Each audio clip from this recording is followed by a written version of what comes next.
All right, let's dive into resume formatting.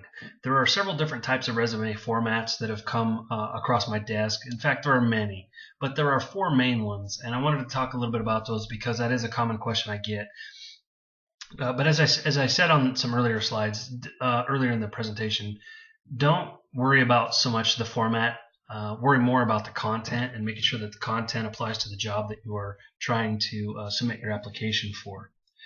So before we get into these outlines, I wanted to cover very quickly and give you a quick reminder on the differences between federal and private sector resumes. The private sector resume typically is 1 to 2 pages. That's where this sort of guidance and rumors come from when people tell you your resume should not be more than 1 page. Again, in the federal sector, that's false. That's true in the private sector.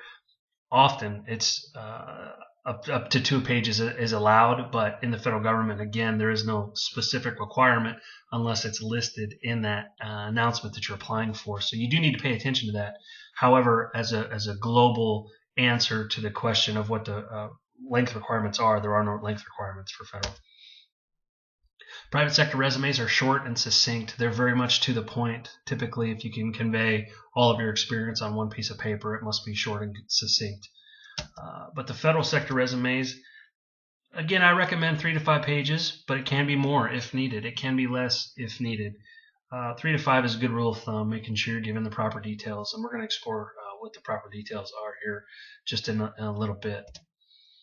You want longer and detailed sentences relative to what a private sector resume would have in it. You, again, want to highlight numbers. You want to talk numbers. You want to talk about your accomplishments, how many people you supervise, what sort of projects you manage, what the success rate was, the dollars that you saved, the amount of equipment you dealt with or repaired. Numbers are good. And also, of course, and I know I've hit this home a lot during this course, but you can't use too many keywords. You need keywords from the announcement in your resume. Before we move on, there is one tip I want to share with you. And this is a unique strategy that people are applying to their resumes right now. And they're calling it a hack or a trick, a resume trick of some sort. And it entails hidden keywords on a resume. Now, I'm going to pull up a resume here in 1 second, and I'm going to show you exactly what I'm talking about. Here's a sample resume. And as you scroll down it, you'll notice that it takes up about 2 pages, and then it goes on to the 3rd page or so. Sometimes when resumes come through the application portal, the application manager on USA Jobs, the resumes either come through in Word format or in PDF format, but oftentimes there are a couple of pages that are left blank at the bottom of the resume, and it's often the case that people have forgotten to sort of delete the spaces out from under their resume, and it then pushes on into the next couple of pages in which they're blank.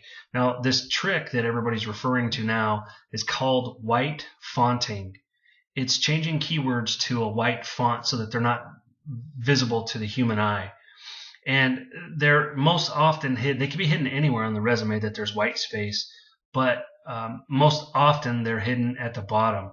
So as you can see here, this is just a blank page, but the truth is, if I take my cursor over here and I click down and I drag it, you can see it's actually making selections. And that's because there are keywords hidden in there. And I just hid these in here for demonstration purposes. But as you can see, these keywords are not visible, and there are 2 reasons for that. Number 1 is the font size has been changed to 1. So I'm going to change that to font size 12. And then the second reason you can't see them is because the font color has been changed to white. Now I'm going to change it to black.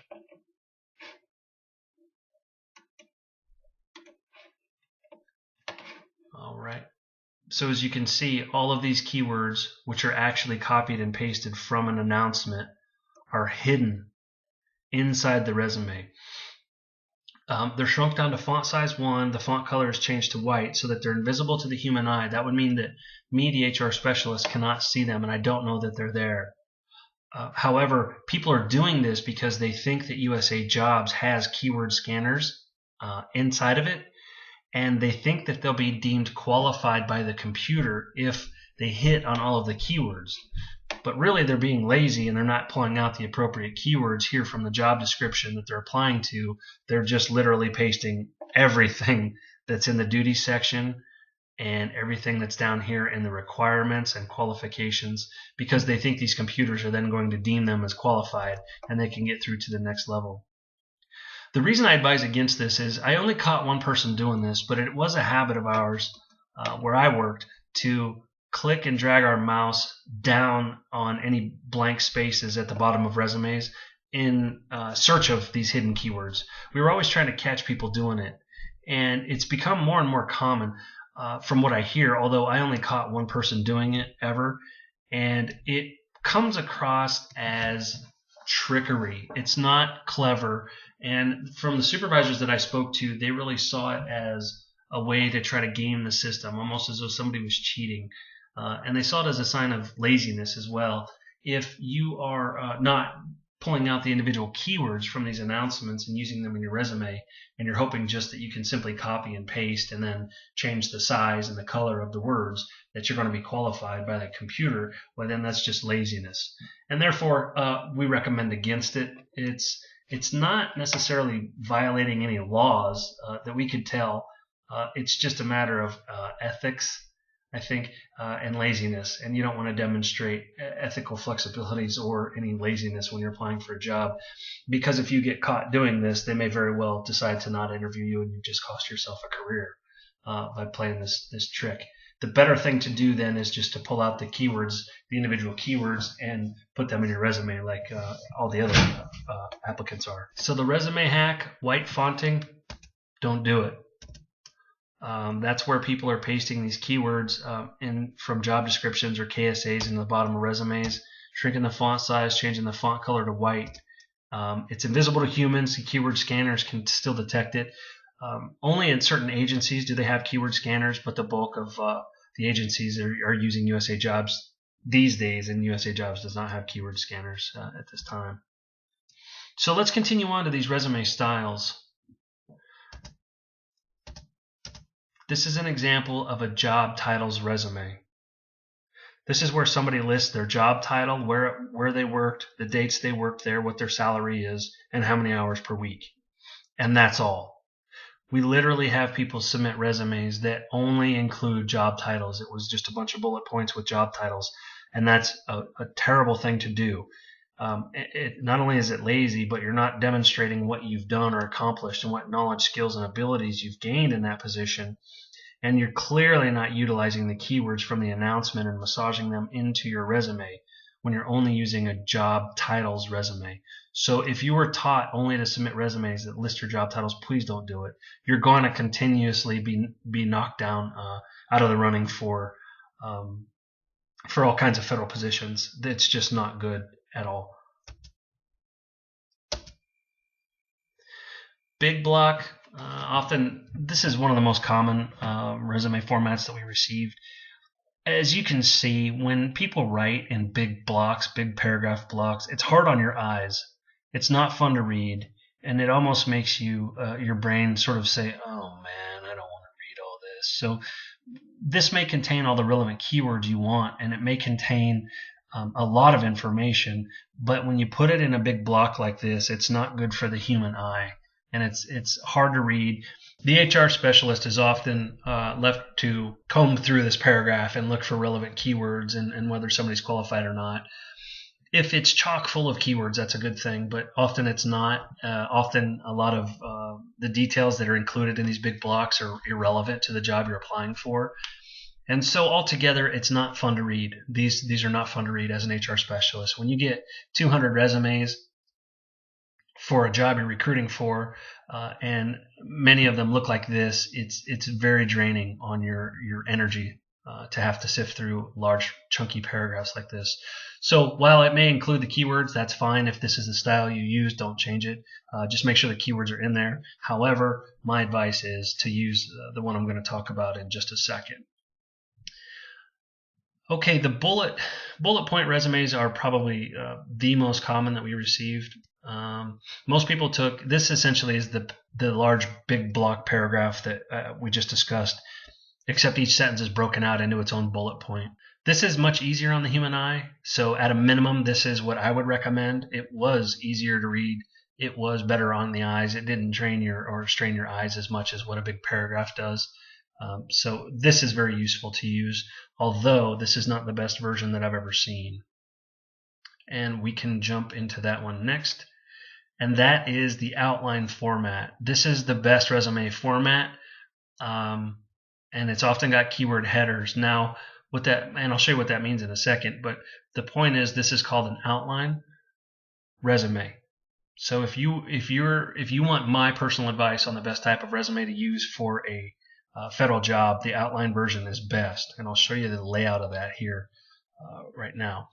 Now that would be, once you sift through the announcement and you pull out all the relevant keywords from the skills section or from the KSAs, you can actually capitalize those, lay them out, and then in bullet points under them, lay out the details of your experience that support that particular KSA keyword, or that support that particular keyword or keyword set. So this is kind of the layout that's recommended. So that way, as an HR specialist, when I pull up this resume, my eyes are pulled to the large capital letters that highlight the keywords that were in the announcement, and then I can see the bullet points which are easy on the eyes under the keywords, and I can very quickly surmise that you do have, in fact, the knowledge, skills, and abilities to perform the duties of this position very, very quickly. I can go through a resume that looks like this in about 15 to 20 seconds and determine if somebody's qualified. Often I can do that, not always, but often. It's very easy on the eyes, and it calls your attention right away to the keyword, and then it lists some bullet points that support those keywords. Very easy to do and highly recommended. So here's kind of what the outline resume sample would look like layout-wise. It would first have the job title, where you worked, the dates, salary, and number of hours per week, and then under that you would then shift into the keywords and the details. And I'm going to provide a sample here at the end of this training of a final version that looks similar to this. Now, you don't have to capitalize the major skills or keywords or KSAs that are right there. Many people do. Some companies out there that do these resume seminars, they recommend it. It's up to you, but the point is to make sure that you're calling attention to the keywords. If you need to capitalize all the letters, go ahead. If you can just leave it there alone without, only the first letter being capitalized, that's fine too. The education section on a resume, you want to complete that the same way as the work experience section. You want to list the relevant courses and degrees that you have, or any organizations for which you belong to in terms of fraternities or sororities or anything like that. It never hurts to demonstrate your experiences while you were in college and what organizations you belong to if you went to college. The other experience section is a unique part of a resume, and this is taken from the USA Jobs Resume Builder, because the other experience section actually allows you to call into play some of the things that you didn't have the opportunity to earlier when you were listing your job and the duties. But this experience section, the other experience section, allows you to include other experience that you have that wasn't necessarily paid. And a lot of people ask that, if I was a volunteer for this particular organization for this many years, can I put that on my resume? And the answer is yes. We're looking for specialized experience. It doesn't matter whether it was paid or unpaid. It doesn't matter whether you were a volunteer or an intern or a full-time employee. If you have the experience, it needs to go in here. And especially if the experience is relevant to the duties of the position you're applying for. A lot of people forget or overlook the civic or social organizations that they belong to, the unpaid work experience, volunteer assignments, and yes, even people forget to put military experience in their resume. If they've held jobs, sometimes they deliberately leave out their military experience, but they shouldn't, especially if it's directly transferable into the new job that you're applying for. One lady came to us and she said she had no administrative experience, but she wanted wanted to apply to an administrative assistant position. Upon questioning her, we determined that she had actually been a secretary for her church for about 30 years. And she was responsible for some of the bookkeeping and some of the newsletters and maintaining all the administrative printed materials that the church put out. So we actually were able, through her volunteer service at her church, were able to demonstrate that she in fact did have a lot of administrative experience. But because it wasn't paid, she didn't think it was relevant, and she was actually going to exclude it from her resume. And if she had done that, she would have been not qualified. But luckily, she brought it up, and we were able to coach her on how to maximize that administrative experience, volunteer experience, and massage it into her resume. So don't discount other experience like that. Next, I'm going to discuss some of the final tips. These are tried and true tips that I have discovered on my own based on my experience, and I think they're going to be quite valuable to you too. So stay tuned, and I'll cover some tips here shortly. Okay, and here I'm going to discuss a few final tips. These are pointers that I picked up along the way during the course of my career as a federal recruiter. And I wanted to share them with you. There aren't very many, but I did want to hit on them because they are things that are kind of overlooked regularly on people's resumes. And so with that, let's get started. The first is use plain words and write about what you really do at work. A lot of people will, when applying for jobs, when writing resumes, a lot of people they'll copy and paste from their job description into their resume. And just because you have a written job description doesn't necessarily mean that that's really what you do. A lot of people do things that are different from what their position description says. So make sure you're actually writing what you do and not what you've taken from somewhere else. Keep in mind that before you can impress the person reading the resume, that they have to understand what you're writing. So use plain words. Sometimes people will try to use large words. They use synonyms so they don't repeat the same word over and over. Sometimes they get out of hand with that and use words that are just simply not plain, and it's sometimes comes across as a little obnoxious. But just try to be as plain as possible and understand that the specialist who's going to review your resume is probably reviewing many resumes for the same job that you're applying for. So try to be plain and make things easy for them to understand. That is, right to your audience, especially if you're in the type of occupation where a lot of that has its own unique vocabulary. IT specialists are often that kind of a field. Engineering is another one. A lot of times IT and engineering resumes use a lot of words that layman specialists don't understand. Often we have to bring in subject matter experts in that field to come and help translate the resume when people don't use plain words, and they use a lot of words associated with their occupation. So, and that's merely just to get a second opinion and help ensure that we're doing our qualifications properly. But keep that in mind. Use plain words and write about what you really do. Use I intelligently. I get a question often on whether or not people should use I in their resumes. If you do it sparingly. My personal preference is don't do it. If you ask 20 different HR specialists what their preferences are, you're going to get a lot of different answers. I mean, you're going to get two answers: either do it or don't do it. But everybody has their own opinion on it. Personally, I don't care for it. I was trained not to do it. But if you do use them, make sure you're not using I to start every sentence. If you have 10 bullet points, don't begin every one with I. Try not to use it twice in the same sentence, or even two sentences in a row. Just general rules of thumb. If you do more, that's fine. If you do less, that's fine. But my personal preference as an HR specialist is I don't like to see I's in resumes. If you do use it, keep in mind, 3 to 5 times per page is good. Make sure it's in a summary of skills or competencies, and that would be ideal in your KSAs to talk in the first person, more so than what you would on your resume. And when it makes sentences flow smoothly, you can use I, and also in project descriptions where you're performing a particular role. Again, that often comes in handy when you're writing your KSA narrative responses in a paragraph format outside of your resume. But just try not to use it too much if you do. I knew one federal supervisor who she would actually sit down, and whenever somebody had written I in their resume, she would make tally marks of how many times they used I, me, or my in their resume. And then in another column, she would make tally marks on how many times they wrote we, us, ours.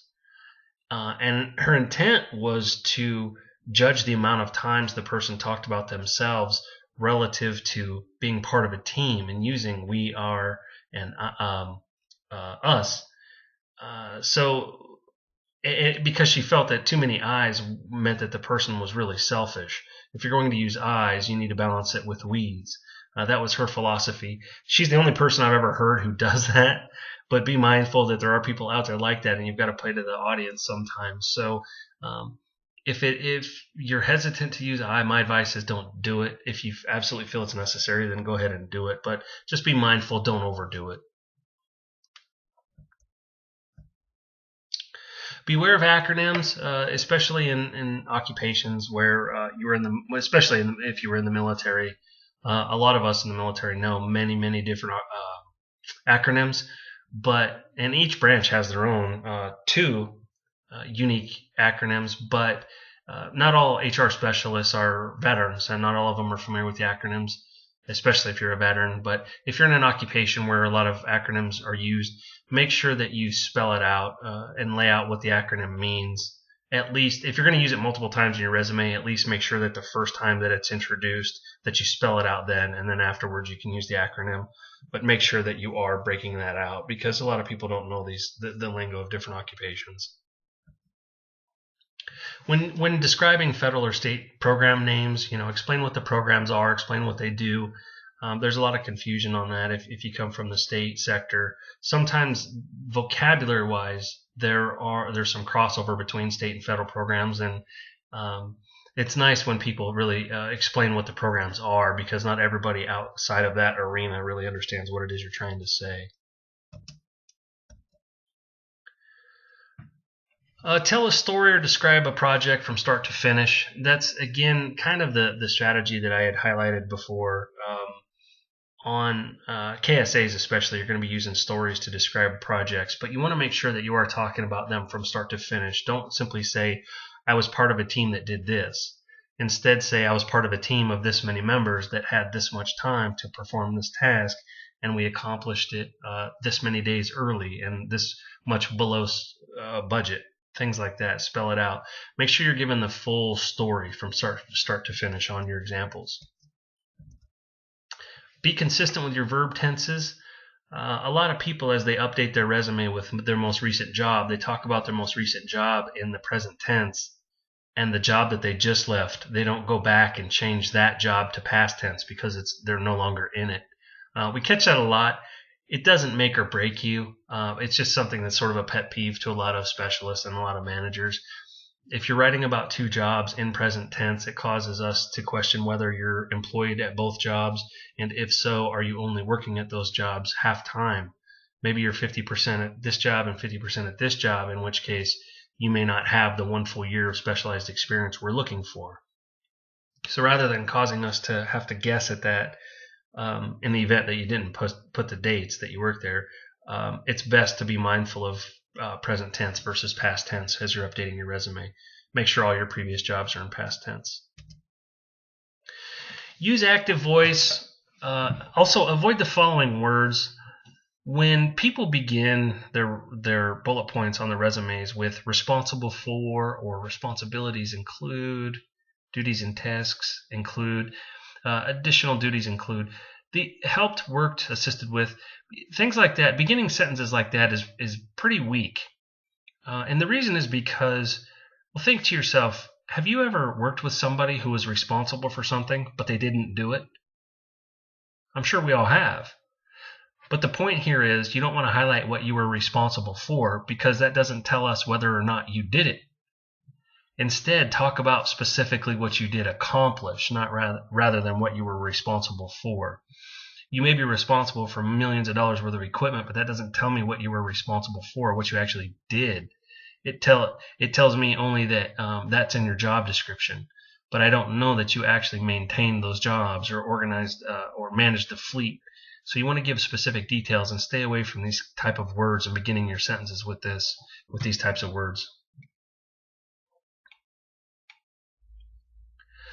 Tell the truth and give yourself credit. One of the biggest issues I had as a federal recruiter and working with applicants was that many people don't give themselves credit.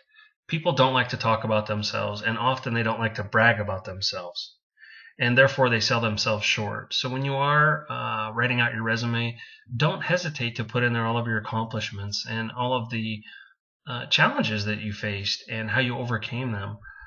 It's nice to sell yourself and sell yourself really well, and this is your opportunity to do it. So don't be humble. It's okay to brag on your resume, and make sure you're telling the truth. We do verify statements made on resumes through references, so you always want to tell the truth, and of course you don't ever want to get caught lying, but tell the truth and make sure you're giving yourself credit. And those really are the key points that I wanted to cover today. I'm going to go now. We're going to move on now into the final presentation of what I call the high probability resume. That's a phrase that I came up with. It's nothing that's trademarked by any means, but it's something that I came up with because this is the best, most effective, most thorough resume style and format that you could actually produce and deliver to the specialist on a platter and call their attention to your knowledge, skills, and abilities. And it should be very handy, and I think you'll like it a lot. So I'm going to move on to that one next. Okay, so this is going to be the final video in this course. I wanted to explain a little bit about what you should do next and do a quick review of what we've learned so far. And so far, what I wanted to jump into is this go home and update my resume. Whenever I teach a class on resume writing, inevitably I put people through most of the content that you've learned about here in this course. And I ask the class at the end, what are you going to do next? And normally, or inevitably, rather, somebody in the class says, I'm going to go home and update my resume. And my question is that the right answer? The answer normally is no. You shouldn't immediately wrap up this course and go update your resume. That doesn't make sense. If you've been paying attention, the only way you can update your resume is if there's a job open right now that you want to apply for, because you're going to need those keywords in order to apply for it, in order to soup your resume up and make it the best it can be. If there are no jobs currently advertised that you want to apply for, then there really is no updating of your resume. Your resume starts with the keywords, and that means that an announcement has to be open up. So keep that in mind. You don't have to update your resume now. Wait till a job opens up and then pull the keywords out and get started on your resume. Practice, practice, practice. There is the opportunity, however, to practice what you've learned in this course, and that would be to hop online and find a job, even if you don't want to apply for it, even if you're not interested in it. If your dream job hasn't opened up anytime recently and isn't open right now, but that's okay, because you can still practice. You can actually go find a job that even if you don't want it, you can go find a job and practice turning your experiences and qualifications into words, then adding those keywords from the announcement. So basically what I'm saying and encouraging you to do is apply to a job even if you don't want it. So you can customize your resume as a practice run and submit it using the techniques and tips and tricks that you've learned here in this course, and submit them now. That way you can get some practice doing it and utilizing the keyword tool and building your resume into the proper outline format and developing a really nice high probability resume that's full of juicy keywords and really, really powerful sentences that are going to communicate very well. And you can start submitting those to jobs that you're not interested in just to see if it works, just to test it out and see if you can get called for interviews, and also to see if you can get put into more than one pile. We discussed that before about getting your resume into multiple piles. If you're eligible for those different hiring authorities, you can actually have your resume included in different ways, in different piles rather. So you can practice. You don't have to wait until your dream job opens up to apply these skills. You can do it starting today. That'll give you practice. That'll allow you the opportunity to find out where the bugs are and learn from it, and how to improve your resume going forward. And maybe you can get some feedback from the HR specialist who's handling your application, and you can get better suited advice based on the specific agency you want to apply to or the job field you want to go into that you haven't gotten from this course. But I think this sets you up very, very nicely to maximize your chances of getting an interview. And that would be if you apply all of the techniques that you've learned here. So what have we learned? Well, remember, we discussed a few rumors. There is no such thing as the federal resume. That's a myth. It's invented by a private company out of Maryland. Although the key point is a federal resume should be longer than a private sector resume. It should have more details, and it should have a lot of keywords. That is the federal resume. So don't sweat the format, sweat the content. That's the most important part.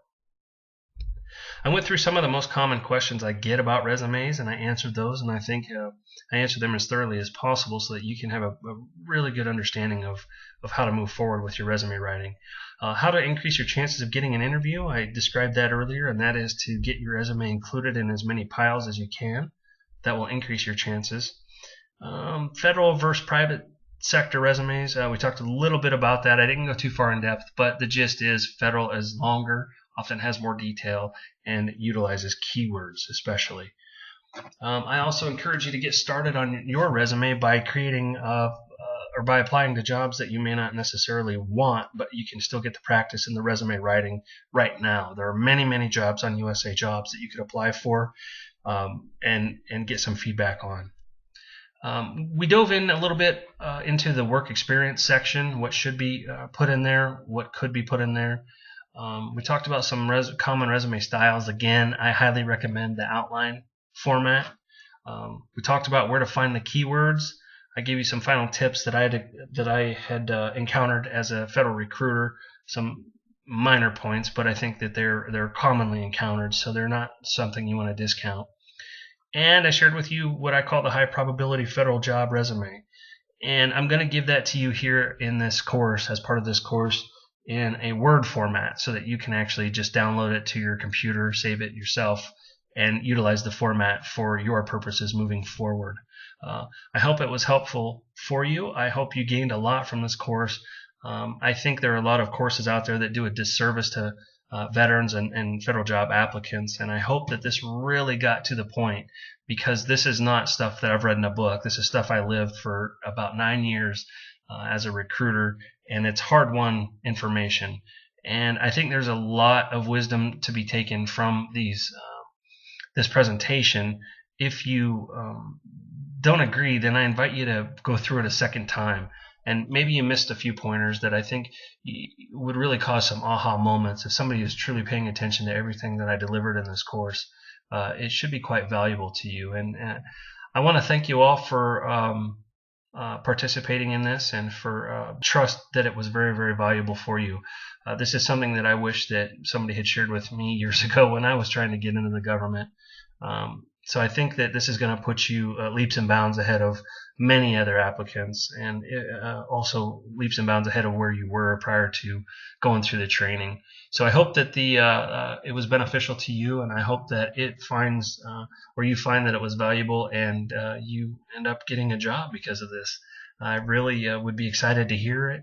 If you do get called for an interview for the first time based on what you learned here, please give me a call, or rather contact me through my website and let me know. Tell me the story. Give me the scoop. Let me know how you did it and what the secrets were and what you learned from it, and give me some feedback on the course. And I hope it was very helpful. And I want to thank you all once again for participating, and I wish you luck.